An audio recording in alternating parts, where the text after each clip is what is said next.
Hi everybody, my name is Angie Papa and today I'm going to present marijuana usage among young adults in California. Marijuana derives from the plant Cannabis sativa and it comes from the dried leaves, stem, flowers, and seeds of this plant. It's also known as weed, pot, herb, grass, ganja, etc.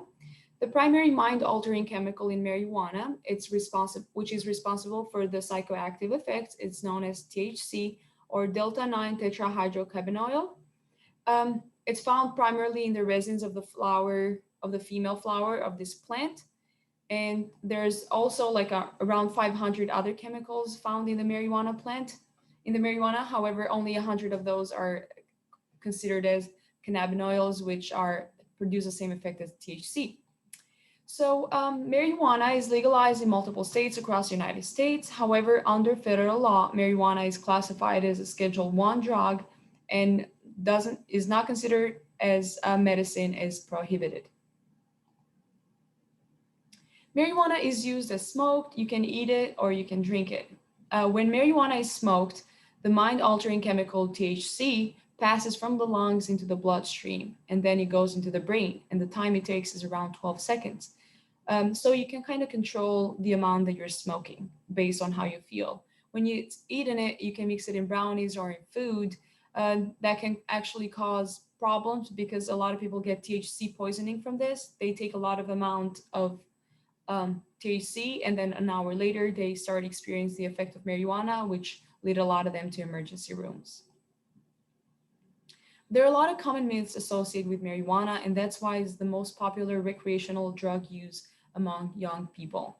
First is that it's harmless. Marijuana is not addictive.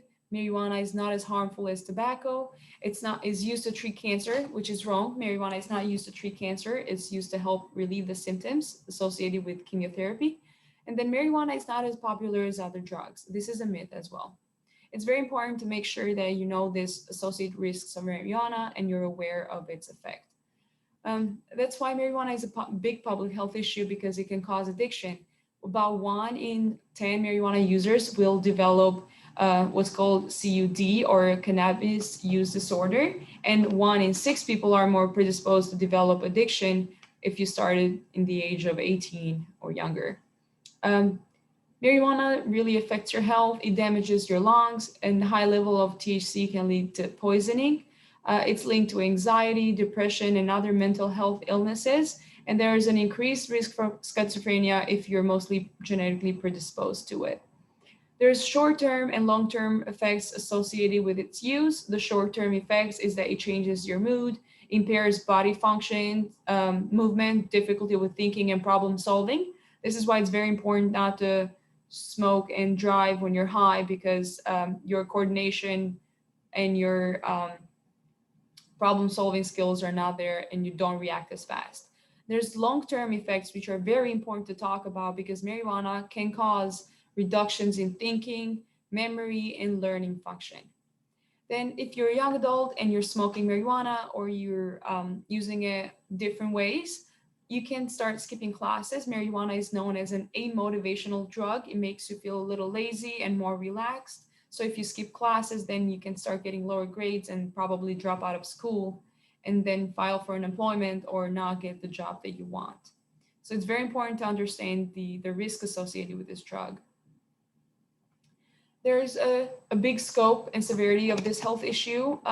In America, around 22 million adults were reported to smoke marijuana, and only in California, 22% of young adults ages or from 9 to 12th grade, which is very young, they reported using marijuana at least once in the previous 30 days. And this data is taken from LA County Department. There's higher percentages of male who consume marijuana versus the female.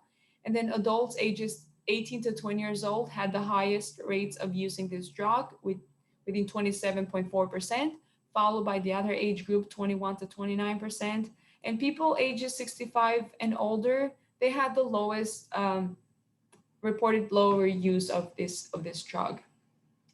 Marijuana is most prevalent on African American between African Americans, 20%, and then whites, 15.2%, followed by Latinos and Asians.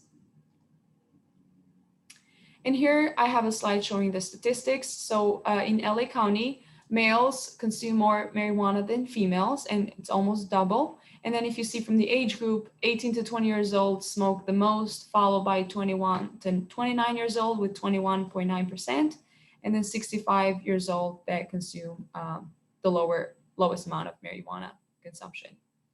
There are multiple prevention programs and policies. It's really important if you're addicted to marijuana to ask for help because that can have long-term effects on your health. First, we need to increase public education on marijuana culture and to distinguish between the facts and the myths. There's also behavior cognitive therapy, which helps with the withdrawal symptoms and just trying to quit marijuana for good. There's National Suicide Prevention Lifeline. This is very important because marijuana is associated with higher um, suicide rates. There's also that Marijuana Anonymous, which uses the basic 12 steps of recovery founded by Alcoholics Anonymous because the 12 steps have been proven useful. Thank you. And these are my references.